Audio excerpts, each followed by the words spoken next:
Welcome everybody to episode 2 of AWT, Andrew's Wrestling Talk, where I will be bringing you the news and reviews around the Southwest.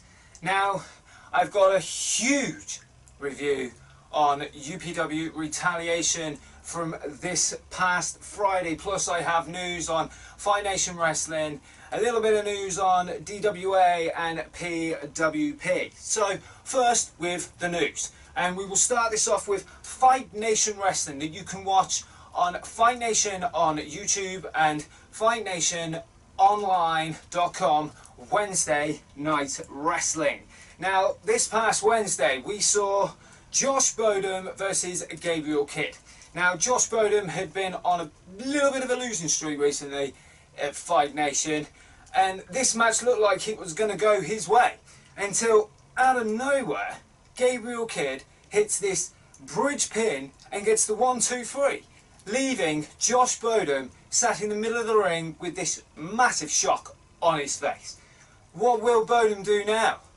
We will only find out on Fight Nation on Wednesday nights. Also, we had a main event that debuted the star, the former TNA and New Japan star, Wes Briscoe. Now, Wes Briscoe is here in Fight Nation for the British Heavyweight Championship, but he did say that he would start from the bottom, and starting at the bottom, he was going up against Smash Mouth Chris Ridgway. Now, this was a hard-hitting, backwards and forwards wrestling match, which was an epic match that, you know, was all over the place.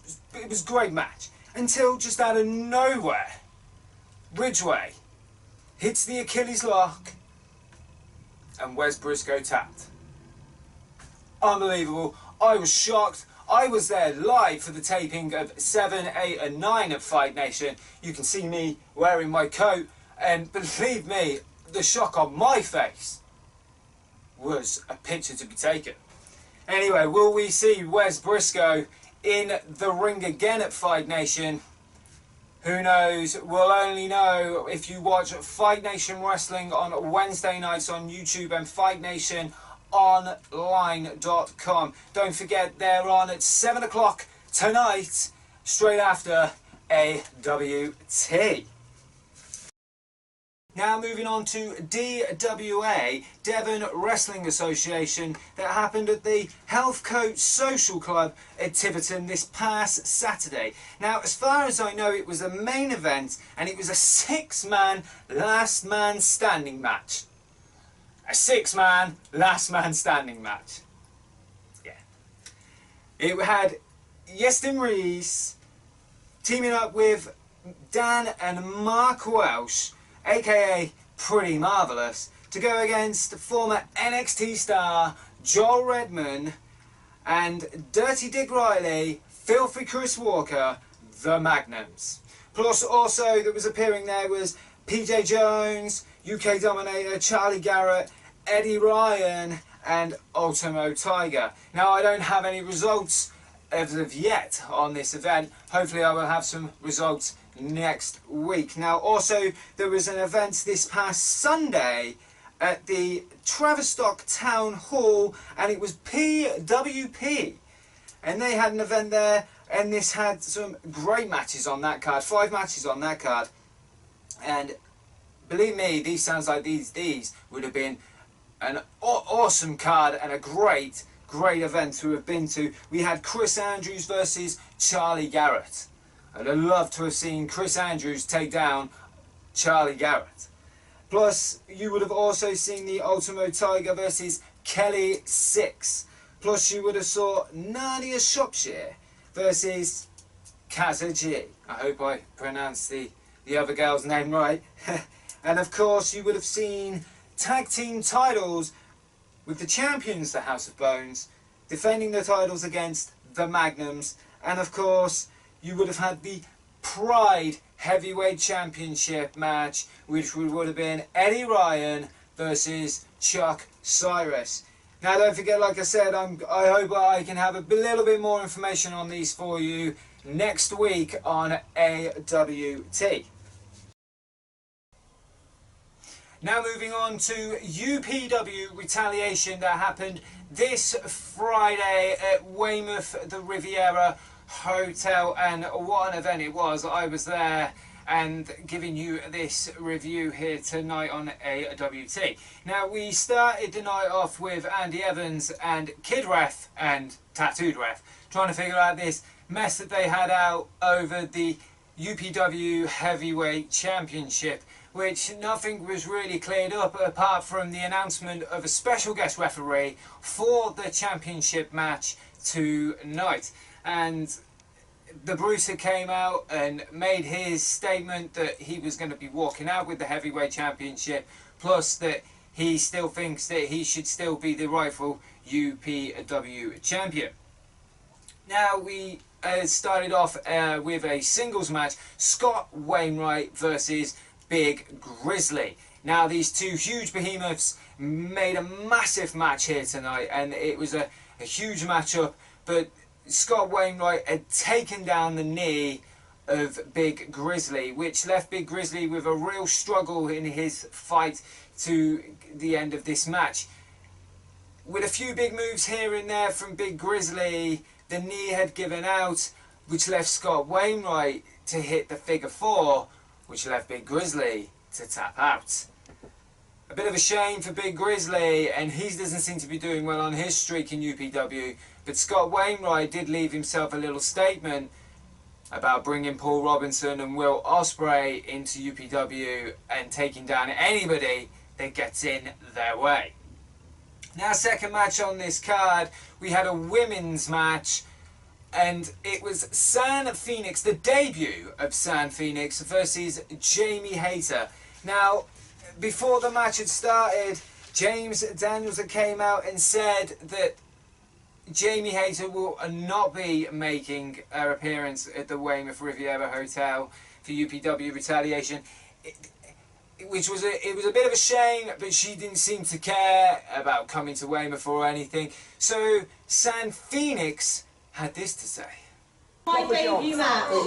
As far as I can hear from our back, you guys certainly seem ready for it. You win my default! So let's do this. Anyone else back? Any girl ready to come out? Let's do this.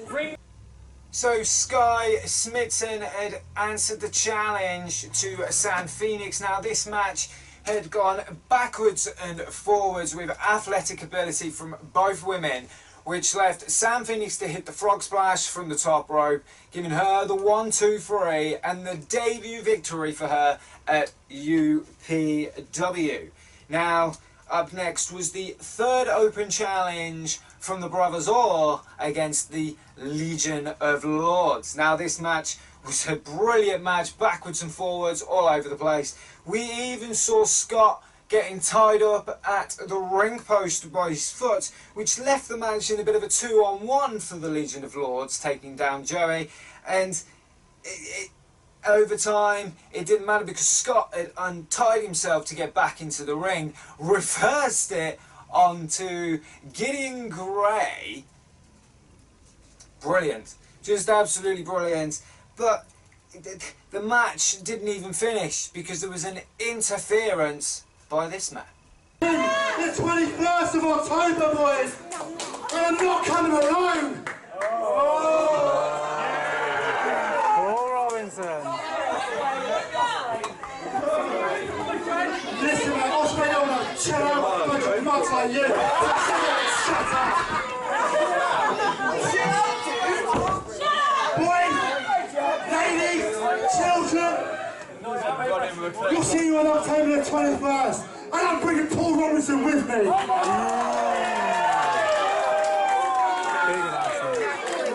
Scott Wainwright came out and interfered in the match and let the boys know that on the 21st of October, Way of the Dragon at the Dorchester Corn Exchange, he is bringing Paul Robinson, and there will be no open challenge as far as this match is concerned, but I wish the Brothers all the luck of taking on the Swords of Essex.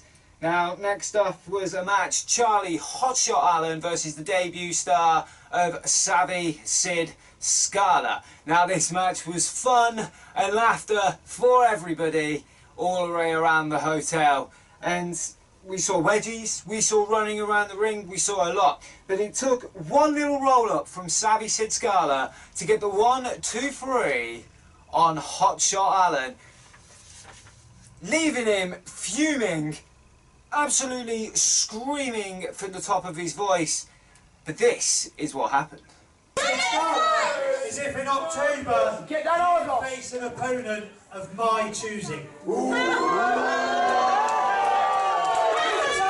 If you want something in November, do not get someone of my choosing in October.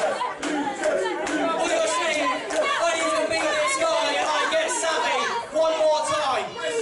That's right. Mark Fry, the founder of UPW, came out with the announcement for Hotshot Allen that on the 21st he will have an opponent for him, and if he beats him, he will face Savvy Sid Scala.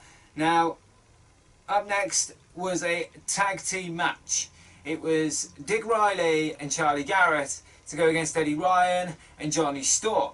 Now this match, a little bit of news to see from from Charlie Garrett and Dick Riley, which was a bit of a no, please.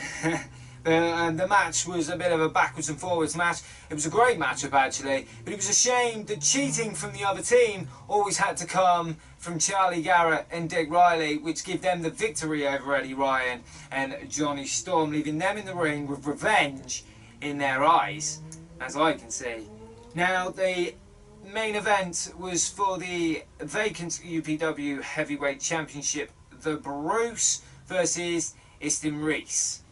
Plus, the special guest referee had been announced. Mark Fry, the founder of UPW, was going to take on that challenge and make sure that this no DQ, no countouts was going to go straight down the middle.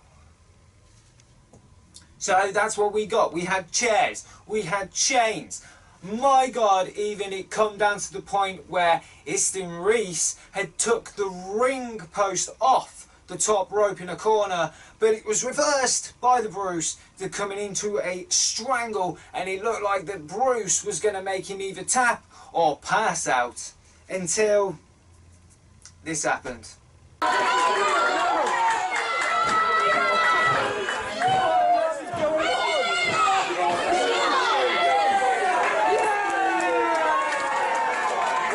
Kicked out of that, but then turned round to a spear by Istin Reese, which gave him the victory and your new UPW Heavyweight Champion, Istin Reese. An absolute brilliant event all round, and a big up to Mark Fry for setting up all of that, and James Daniel, and it's just what an amazing night we had there, and AWT really looking forward to the next time that we shall see you there, and that will be on the 21st of October, Way of the Dragon at the Dorchester Corn Exchange. I will be there. Will you? Now I've got a huge announcement for you guys. It will be on episode 5. I am going to be bringing in a little thing called the Q5, which is 5 of the ultimate questions to some of the British stars, or just some of the wrestling stars, whether they're British, American, Mexican, doesn't matter to me. I will interview you, and on Wednesday the 26th for episode 5 of AWT, I will be interviewing these guys. That's right, the Brothers Orr, Joey and Scott, will be joining me at AWT for episode 5 on my show. Now don't forget, you can like me on Facebook and share me around, and subscribe to me on YouTube. I will see you next week for episode 3 of AWT. I am your host, Carl Andrews, and good night.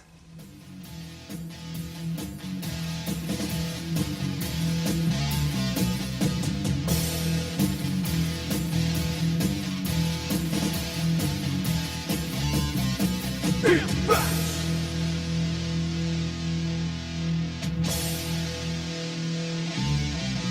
Inbox to never see, I could never be. Bring it down the door, we are coming.